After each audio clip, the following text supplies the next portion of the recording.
చేతికి నా ఆత్మను అప్పగించుకుంటున్నాను. చివరి మాటలు చదువుకొని చూపించుకున్నా, చిన్న ప్రార్థన చేస్తున్నా. ప్రభువా పరిశుద్ధుడా, నీ వాక్యం చేసేటప్పుడు రెండు విషయాలు మాట్లాడాలని ఆశపడుతూ ఉందా. మేము గ్రహింపలేని కొంత సంగతి మా సరదాన్ని తెలియజేస్తున్నాను. మా నోటి బోధగా ఉంది. మీరు నడిపించేమని ప్రతి వాళ్ళు వస్తున్నాము తండ్రి. మంచిది. అందరికీ వెళ్ళిపోవడం సమయంలో నాకు సమయం వచ్చింది. సంతోషం. ఏదేమైనా దేవుడి యొక్క ఏర్పాటును బట్టి ఈ మాటలు చెప్పాలని ఆశ కలిగి ఉన్నాము. ఇందాక చెప్పిన వాళ్ళందరూ దేవుడు శిలువలో పలికిన 7 మాటలను 6 మాటల వరకు వారు తెలియజేయడం జరిగింది. ప్రత్యేకమైన వందనాలందరికీ.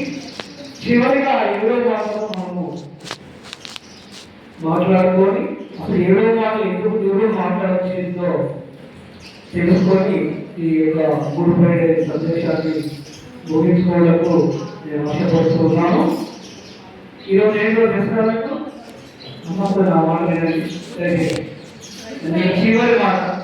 చివరి మాటలోనే గుడ్ ఫ్రైడే సందేశం మొత్తం రాదు.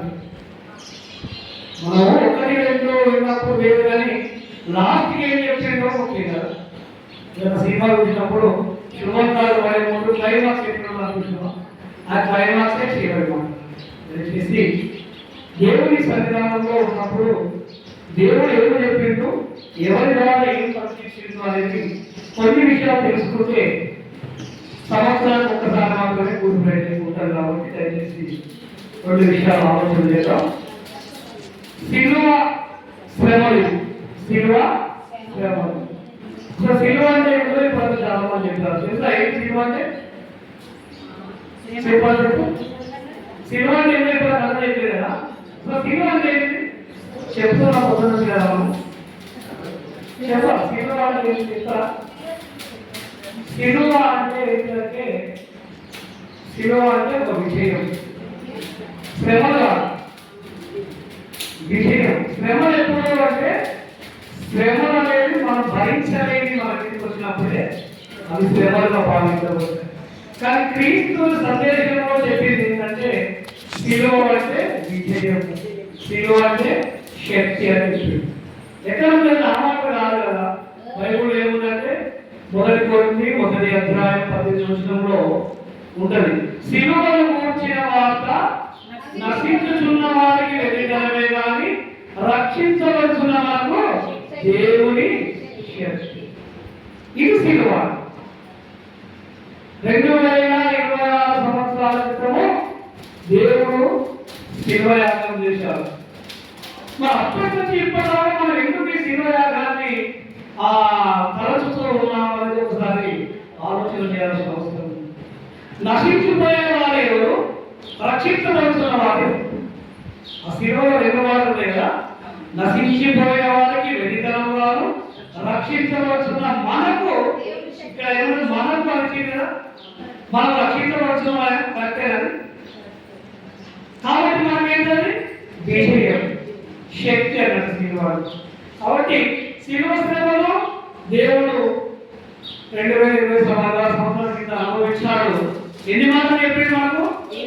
7 మాటలు చెప్పారు. రోజులు ఇప్పుడు చెప్పండి. తండ్రి చూసుకుని చెప్పారు, నోటి చెప్పారు. తండ్రి మీరు ఏమి చేస్తున్నారో మీరు ఎదురుగా నేను క్షమించాను. రెండవది, నేను మీరు నాతో కూడా పరదృష్టిలో ఉండు. అమ్మా ఇదిగో నీ కుమారుడు, ఇదిగో నీ తల్లి. నా దేవా నన్ను ఎందుకు చేయుచున్నారు, నేను తప్పిపోతున్నాను. 6వ మాట సమాప్తమైన. 7వ మాట తండ్రిని చేసి నా ఆత్మ. ఈ 7 మాటలే ఎందుకు చెప్పాడు దేవుడు? 10 చెప్పొద్దా? సార్ మన ఆలోచన. దేవుడు సర్వజ్ఞాని కాబట్టి 10 చెప్పొద్దా? 7 ఎందుకు చెప్పిందంటే మన యొక్క కాలమానంలో ఉన్నటువంటి రోజులు ఎన్ని మంది వారంలో 7 రోజులు.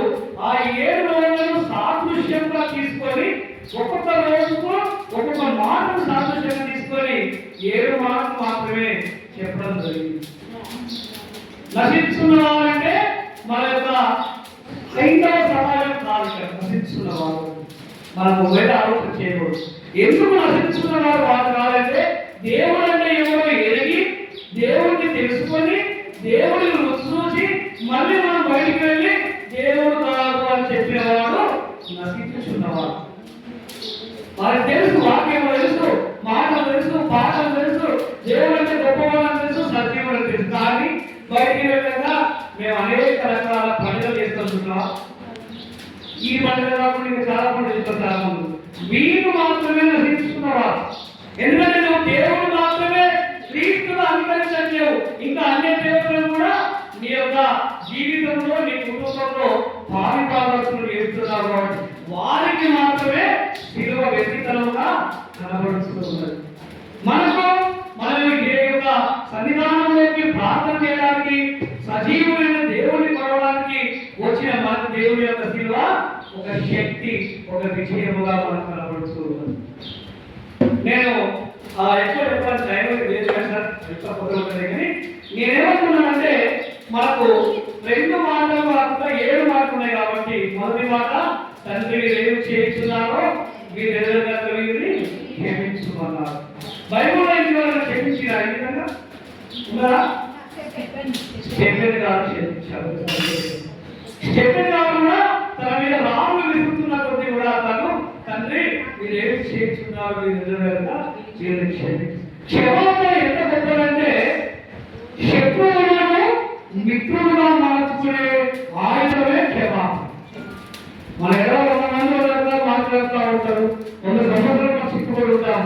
కానీ బయట చెప్తారు కదా, ఎన్ని సమస్యలు ఉన్నా కన్నోడి కాలు పెట్టుకునే వాళ్ళు కనబట్టోడి కాలు పెట్టుకుంటే సమస్య ఇది ఎవరు. ఒక పంచాలు వచ్చినప్పుడు అనేక మంది పెద్ద మనుషులు పోయి చెప్తా ఉంటాం, వీడు కావాలి వాడు కావాలి. కానీ ఎవరితో కాలబెట్టున్నామో వారు కాలబెట్టుకునే సమస్య అయిపోతానికి ఇది ఒక సాదృశ్యం. క్షమాపణ మనిషి జీవితంలో ఎంత గొప్పదో తెలియజేయడానికి మొదటి మాటగానే దేవుడు చెప్పడం జరిగింది. ఆయన ఎక్కడి నుంచి చెప్పిన మాటని తెలుసా? ఎక్కడి నుంచి చెప్పిన మాటని నీకు తెలుసా? ఎక్కడ యేసుప్రభు ఎక్కడి నుంచి మాట చెప్పాడు? శిలువ మీద మేకలు కొట్టి మనం ఒక నిమిషం చూడగలుగుతామా?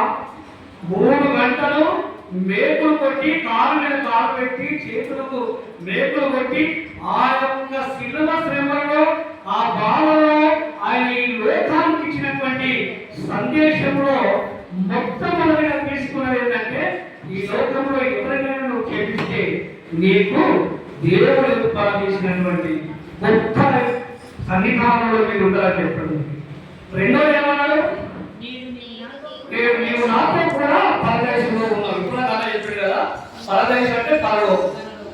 పరలోకంలో దేవుడు ఇచ్చినటువంటి గొప్ప భాగ్యం ఏంటంటే మనం దొంగగా క్రియేట్ చేసినటువంటి వ్యక్తులు కదా, ఒకడు మొదటి దొంగ, రెండో వైపు.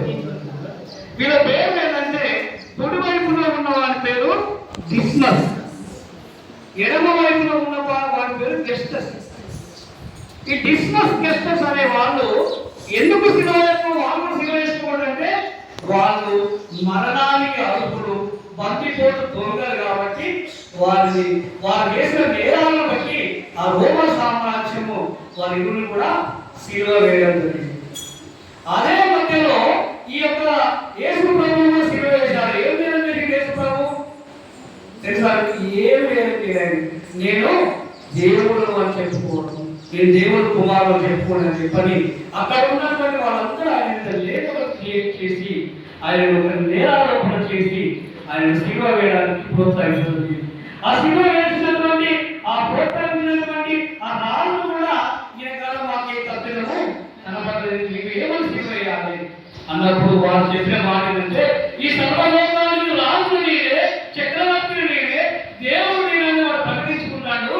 అటువంటి వాడు మీరు రాజు ఉన్నాక వాడు దేవుడు ఎట్లా చెప్పని ఈయనంగా మాట్లాడి ఆయన సిలువ వేయడానికి అవకాశము వారు ఇవ్వడం జరిగింది. ఇచ్చిన వాళ్ళు ఎవరు తెలుసా? యోసేపు. మన ఎందుకున్నారో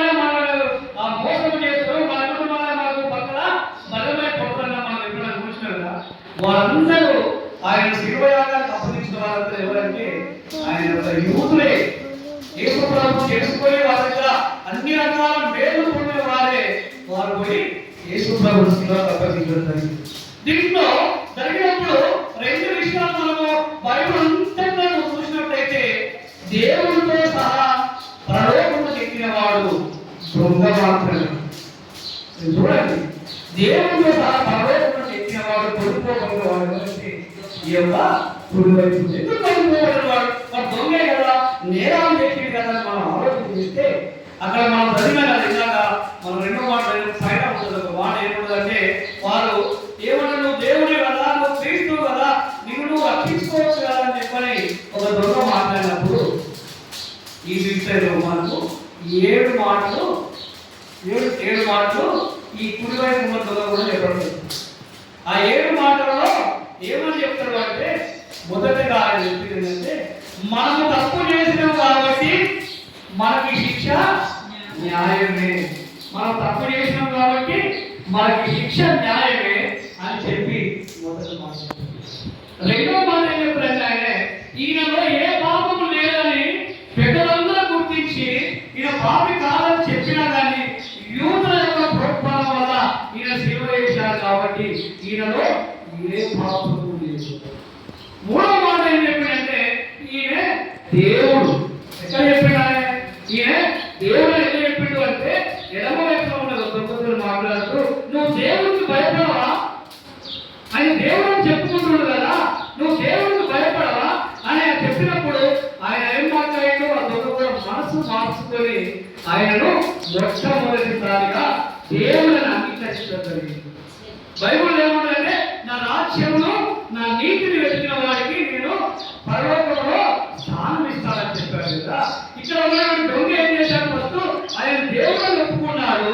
ఈయన మాట్లాడుతున్న మాటలు ఓ యేసు అని తెలుసా మీకు?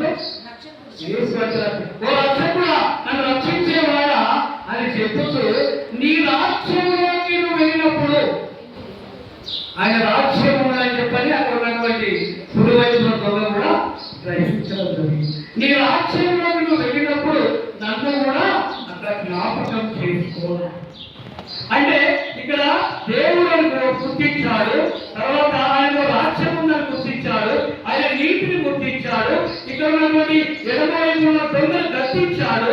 ఇవన్నిటిని చేయడానికి ఆయన చూపినటువంటి ఆలోచన ఏంటంటే ఆయన శిలువలో ఉండి కూడా ఆయన మాట్లాడిన మొదటి మాట ఏంటి?